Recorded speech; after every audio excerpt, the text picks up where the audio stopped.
Good morning, Thailand. My name is Alex. And I'm Jay. And we got some news updates for you from around the land of smiles this Friday, June 20th. Before we begin, please remember to subscribe to the Thaiger to stay up to date on all things Thailand. Now, today, we'll be talking about the increasingly volatile situation in the upper echelons of Thai politics, Phuket's plans for cannabis zones to protect their tourism image, and a little later we'll explore the idea of whether or not Vietnam is outpacing Thailand as a destination for expat living.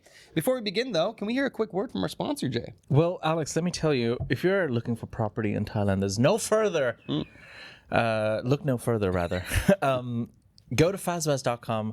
Rent, buy, sell property at the largest real estate portal in Thailand. Yeah, no matter what you're, just browse. Go and check it out. Yeah. Click around, see what the market looks They'll like. sell you themselves. Yeah, it's a wonderful service, and we appreciate them for supporting the channel. All right, one last plug. Yes. It's Alex's birthday. It's my birthday. The only man I've ever met in my life who creates a poster for his birthday. Hey, I didn't create it. My interns did. That is true. Abuse of power. Abuse of power. Right. It is a cool poster, though. I'm not going to lie. Well It's very done. cool. Thank you, Kate. Well done to one Kate An. Yeah, shout out It's Kate. An with the A and H. Indeed, she's Korean and South African. 9 years in And South South Africa. African. Yeah, that's true. What up, my brew, my China? So, anyways, my birthday for tonight. We're going to be doing a birthday roast of me over at the comedy joint on Khao San Road. That's We're going to be right. starting at 10 p.m. Sorry, Yeah, late just start. a casual 10 p.m. start. They have a big show going on with a Romanian traveling comedian tonight that's much more famous than I am. But Jay, Jay, you're hitting the stage? Am I really? Come on. You're crazy, man. Come on. You're crazy, bro. Come on. I'm gonna disappoint you to the point where like you don't want this. The Trust cringe me. will be fun. That's part of the I don't think I'll game. survive the cringe. That's the problem. I think you'll be fine. But yes, anyways, it's a free show. If anybody is in town and wants to come check it out on Khao San Road, that's the comedy joint on Khao San Road. 10 p.m. You can see me crying, hopefully with laughter, but maybe with just real emotional tears as people tear me a new one. Okay. Yeah. All right. I'll be there. That's what I can guarantee. I don't know if I'll go on stage. That's right. We'll find out. Pressure him, everybody. There we go. Okay, let's get into it. We have some absolutely crazy news as the ongoing conflict between Thailand and Cambodia continues to rage on, and there seems to be no end in sight. Well, it's having a major impact on the leadership here in Thailand. Right now, the Thai opposition is urging for a House dissolution as the leaked call between Hun Sen and Paetongtarn Shinawatra deepens the political crisis. Thailand's political turmoil has intensified as opposition leader Nattapong calls for Prime Minister Paetongtarn Shinawatra to dissolve the House following a leaked phone call with Cambodian Hun Sen. The call, in which Paetongtarn labeled a Thai general as quote-unquote the opposite side, has sparked backlash, leading to Bhumjaithai's coalition exit and the Deputy House Speaker's resignation. Nattapong slammed the government's failure to deliver on key reforms and warned that continued instability could provoke unrest. He demanded new elections to restore democratic legitimacy while also cautioning against any military coup response. There we go. That is scary to me. So, I feel like this is just the start as well. I mean, we're in hot waters at the moment. It's only going to be more and more people going to come out and speak out and let their thoughts be known. well, the protests are coming around. Right now, there appears to be a lot of support generally for the military amongst Thai people because of this outward conflict. Like I've said, I've been saying this all week, create the boogeyman abroad so you don't pay attention to the one at home.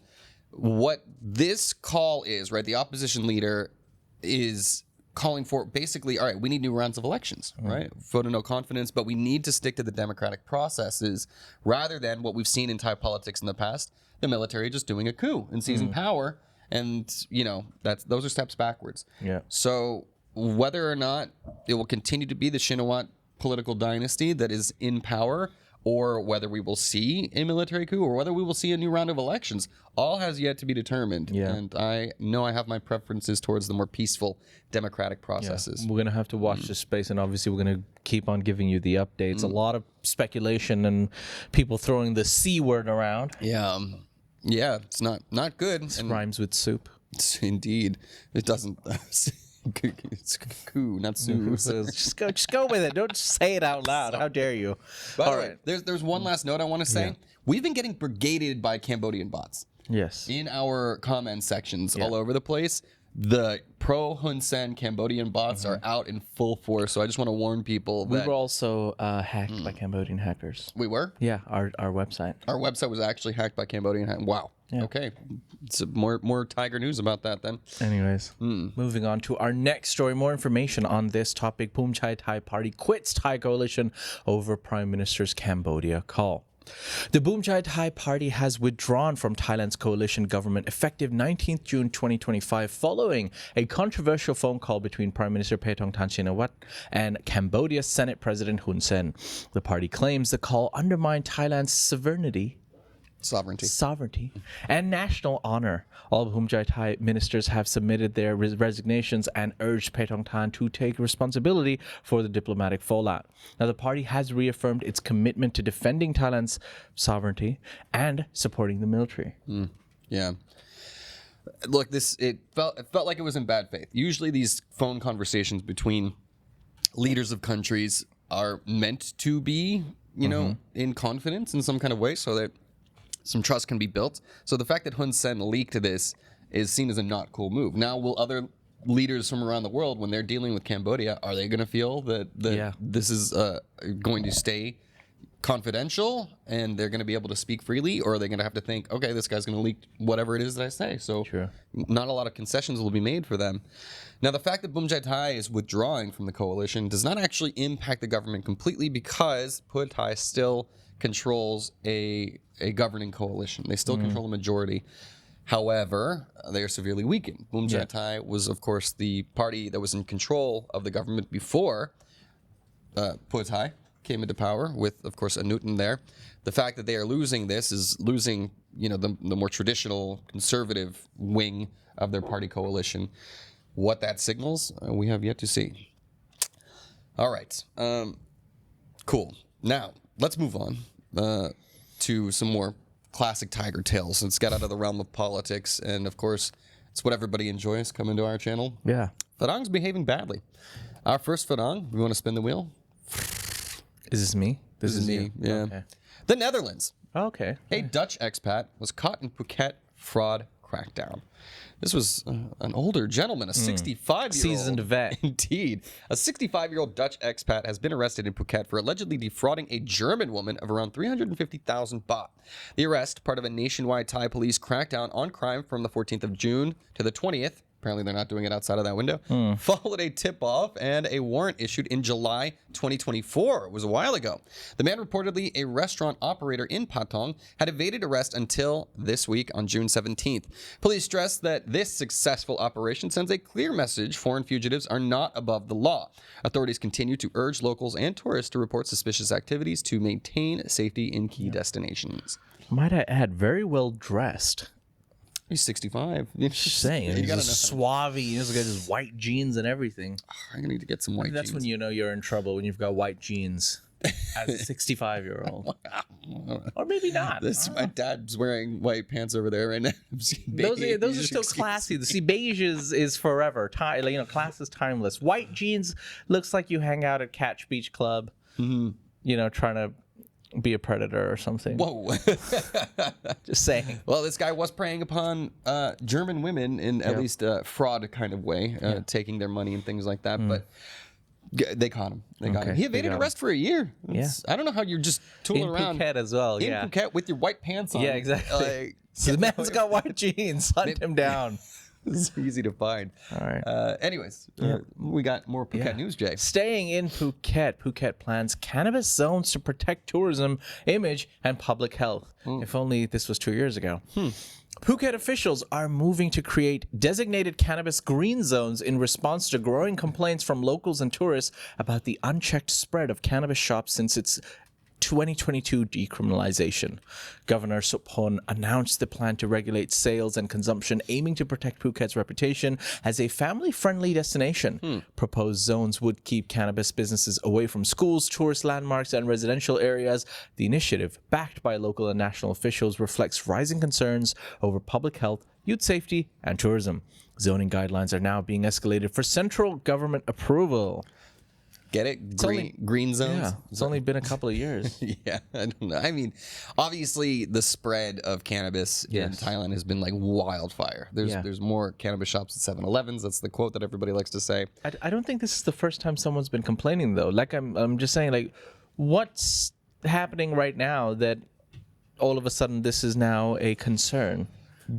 It's very prevalent. Something right? needs masking over, doesn't it? Yeah. Look, it's kind of a double-edged sword because I think a lot of people who do enjoy the cannabis vacations, right, like to, if you're deciding between the Philippines or Cambodia or Vietnam as a Southeast Asia destination, Thailand having cannabis is going to attract a lot of people. It's also going to discourage a lot of people who just kind of don't like its presence and are sketched out by it. Yeah. Now, the dominoes are falling around the world. It's becoming increasingly legal in other places too. So many people, if you were coming from, say, Germany or Spain, where you didn't have it legal previously, but now you do, Thailand might have been attractive, but now it's like, well, I got it at home, so it's not really necessary for me on my holidays.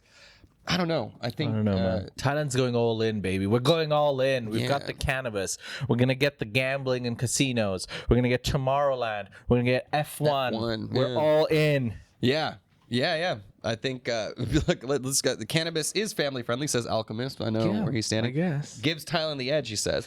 I get concerned when people start saying things like, we want to make Phuket family friendly. Does that, I hear that about Pattaya all the time. I feel like in a couple of years, Phuket's just going to end up like another Pattaya. Yeah. Sadly. Well, I think that there are... We're all going to go to Samui next. There's plenty of places. Well, Samui is nice, but I think there's plenty of places in both Pattaya and in Phuket that are, family friendly. Oh, you get well, of course, seedy too. There's that fun nightlife aspect, but then there's also, your Jomtien Beach, so your Kamala. Pattaya's beaches are trash compared to Phuket's beaches. Well, I'm just saying. I'm just putting that out there. I agree, but that's not... Let's not say Pattaya doesn't have anything to offer. I think it's it does. Nice it's a cool place. It is. It's a fun place. One of the most fun places in Thailand. Yeah. Imagine. Oh man, it's gonna become the Vegas of Southeast Asia soon. All right. Yeah. Tonio Saint says nothing wrong with Pattaya. Yeah. A couple of things, but mostly a good place. I do love it. It's a dirty little secret. Yeah. Oh, I'll be plugging more shows down there too. Pattaya people coming again July 5th. Now, love me some Pattaya. All right. Anyways, we got moving on. This one's mine. Hold on. Yeah, I got you. Oh, sorry. I got you a crypto one coming up, everybody. okay. So something fun. Have you messed up the numbers again? No. Oh, okay. I'm 135. Yeah, you're on numbers. Yeah. Makes sense. All right. Good news. Well, we're liking to end the Thailand stories with some happy news. Our next one is about a hero security guard who foiled an armed bank robbery in Buriram. Bit of a heist movie unfolding. A security guard in Buriram bravely foiled a knife-wielding bank robbery on the 18th of June. The suspect, a 38-year-old Sompan, attempted to rob the Bank of Agriculture, but was disarmed and restrained by 59-year-old guard Sompop Chansiri. CCTV showed the guard swiftly reacting to the threat. The suspect claimed he acted out of desperation to fund his mother's dialysis treatment. Heartbreaking. His father confirmed the family's financial struggles. Police say Sompon also tested positive for drugs. That's not a great sign. He now faces charges for attempted robbery and narcotics use with possible prison time and fines under Thai law. Yeesh. Well, there we go. Cool. 59-year-old security guard springing into action. That's good. There's always drugs involved as well. Yeah. So it's heartbreaking. Okay, mother needs money for dialysis treatment. That's heartbreaking, but he's also spending money on drugs. Something's not adding up with this story.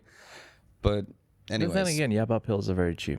Just saying. That's true too. It is. Not that I would know anything about that, but no, I'm just kidding. Don't do drugs, everybody. And of course, it leads you to think crazy things like this are an acceptable course of action.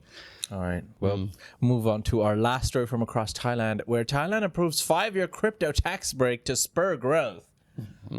Great news for crypto in Thailand. Thailand has approved a 5-year capital gains tax exemption on cryptocurrency sales made through licensed platforms effective from 1st January 2025 to 31st December 2029.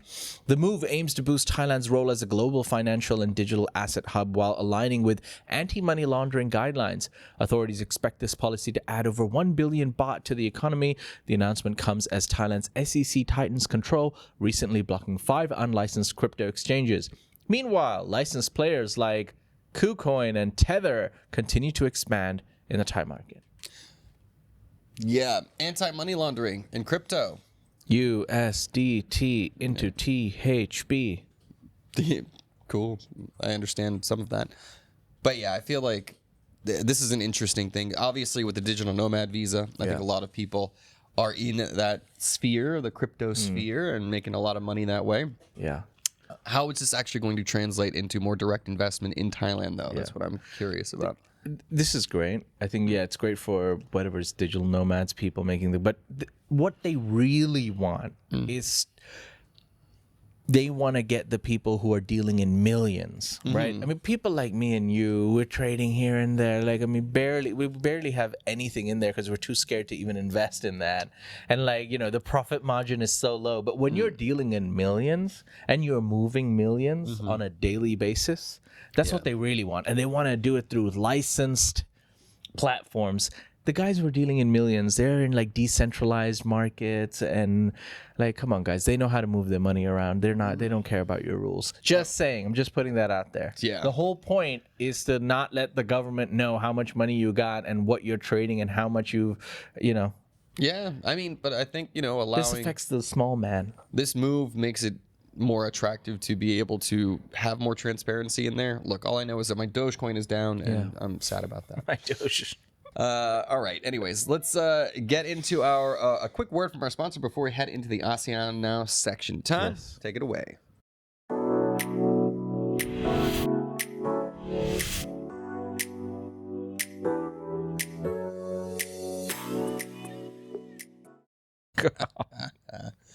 Stop checking your crypto portfolio in the middle of the show. You're going to start crying, James. I'm already crying.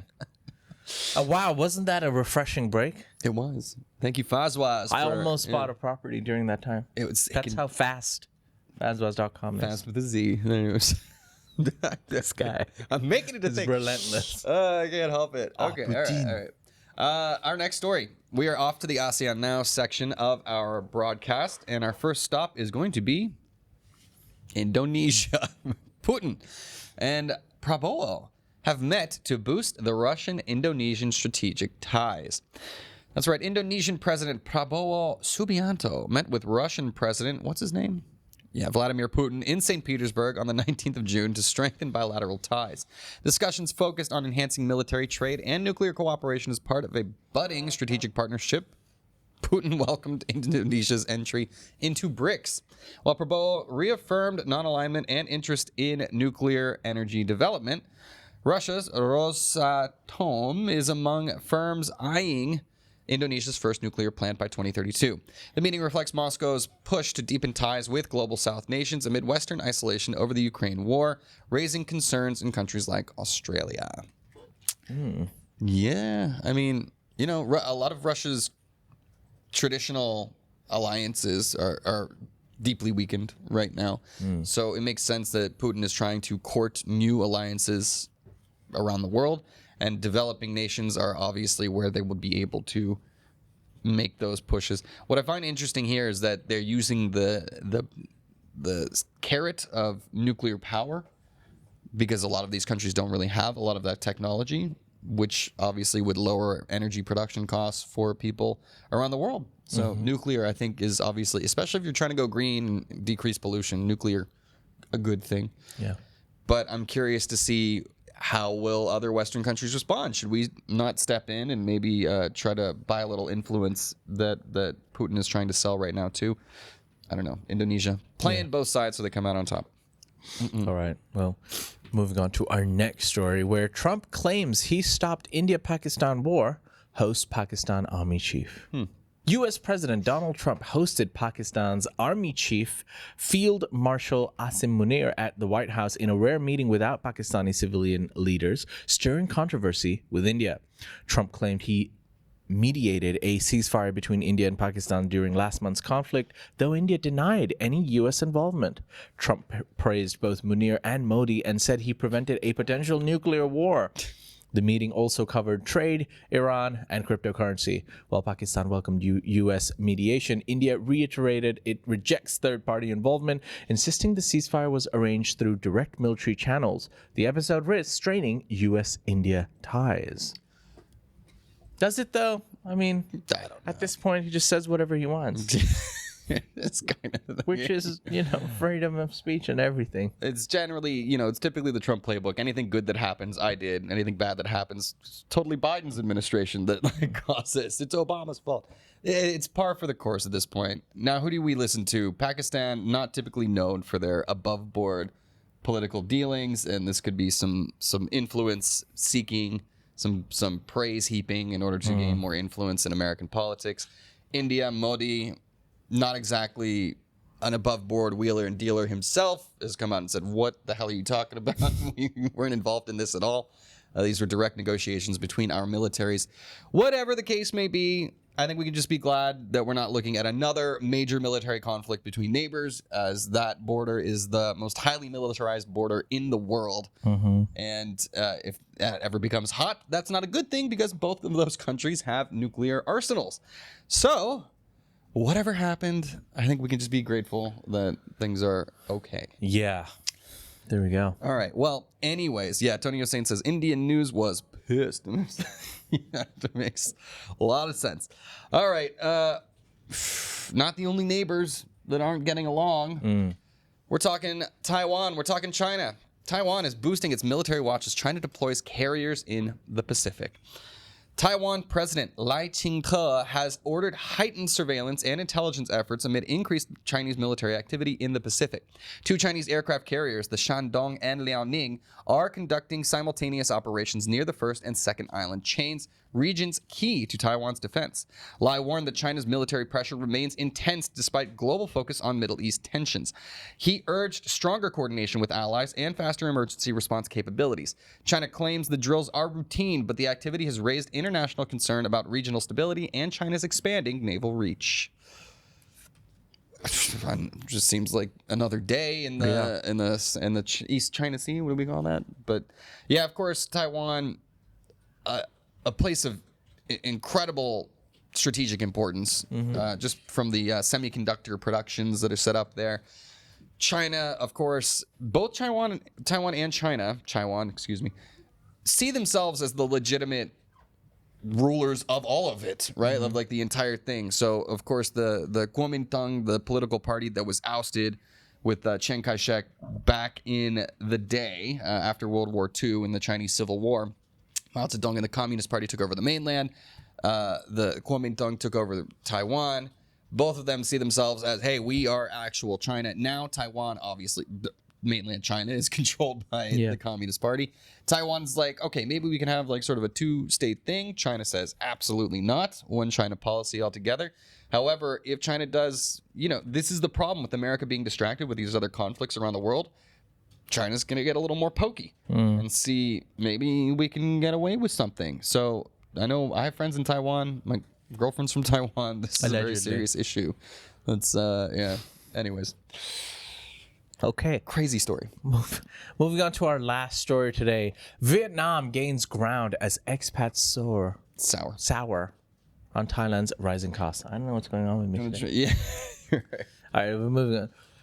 Thailand is losing its appeal among expats due to rising costs, complex visa processes, and perceived exploitation through dual pricing. Now, many long-term foreigners feel unwelcome, citing bureaucratic red tape and a commercialized, aggressive atmosphere in once laid-back nightlife hubs. In contrast, Vietnam is emerging as a preferred alternative, offering lower living costs, simpler visa rules, and a warmer reception. Cities like Da Nang and Hanoi, or Hoi An rather, are drawing expats seeking authenticity and value. Unless Thailand reforms, it risks being overtaken by Vietnam as Southeast Asia's top expat destination.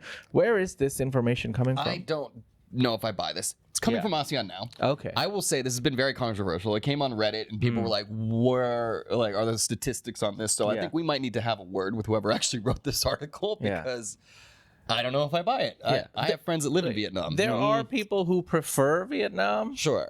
Yeah. Doesn't necessarily mean that, look, Thailand's trash, Vietnam's the future. Right. Which is what, ASEAN Now, we get a little crotchety over there. But I will say that, yes, it's cheaper. There's no denying that. Costs are rising in Thailand. There's no denying that. warmer reception. Look, Vietnam has a strong reputation for being friendly too, but so did Thailand. It's a land of smiles for a reason, baby. And there's just a much larger expat community here. So I think there might just be this idea that, okay, is Thailand's old news. There's already such a large expat community here. Does that mean that everyone's going to up sticks and move to Vietnam? Highly doubt that. Yeah. So, yeah. Anyways, I just wanted to get this story out there. I wish I had reworded it a little bit better because you're going to get torn apart for that one, Shane. But try to keep some of that in the Instagram, TikTok posts. Whoever does this Vietnam story, please leave the last sentence where I'm like, where are they getting this information from? That's important. Otherwise, people will just be like, what? How dare you? Yeah, I got to say. Anti-Thailand news and comments. Yeah. Thailand hater. I'm Thai. Let's just be very clear. We are the Thaiger. We are an incredibly pro-Thailand publication. And trust me, we're going to get brigaded by Cambodian and Vietnam bots today, I have a feeling. But yeah, in any case, let's call it quits on that. All right. Well, that's it, ladies and gentlemen. Those are some of the stories from across Thailand. You can find more stories on thetiger.com, or you can join in the conversation at ASEANnow.com. That's Thailand's largest English news forum. Indeed. Don't forget to subscribe to the Thaiger here on YouTube. You can also click that little join button next to the subscribed button because you can become a member and get some perks. Yeah. Subscribing is free. Joining is not free, but you can get the perks. It's a few bucks a month to support your favorite newsboys. Yeah. Your favorite white/brown boy. Not Thai at all. We do love this place, though. So don't forget to also follow the Thaiger on Instagram, TikTok, Facebook, Twitter, wherever it is you get your social media fix, because you'll see a lot of content you don't normally see here on the main channel. If you like that story, please like and subscribe. And for more Thailand news, follow us on Instagram, YouTube, or TikTok at The Thaiger, or you can go to thetiger.com and join the conversation.